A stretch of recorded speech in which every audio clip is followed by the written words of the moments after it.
What is up, guys? Brittany here with Britt's Hobby Shop. And check this out, guys. I found this in my pocket change when going through my wallet.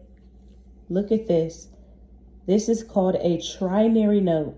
So for all of you who don't know, if you look at the serial number right here or right here, a Trinary note only has 3 numbers. Whatever order it be in, consecutively, or if it's out of order, it has 3 numbers only. So that is a 4, 0, and a 7. And honestly, if those 7s weren't right there and it was 400, 400, and then 40, that would be a repeater note. And it will also be a binary note instead of a trinary. And those are worth a lot of money, guys. But right now, I'm going to show you some sales currently happening on eBay for trinary bills. Check this out.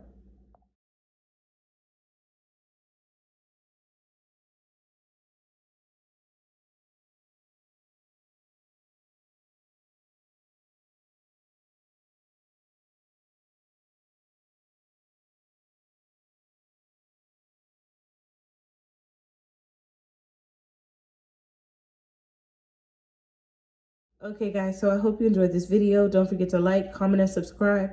Remember to check your pocket change, check your dollar bills, and yeah, I'll see you guys in the next video. Don't forget to share, and also happy hunting. Peace.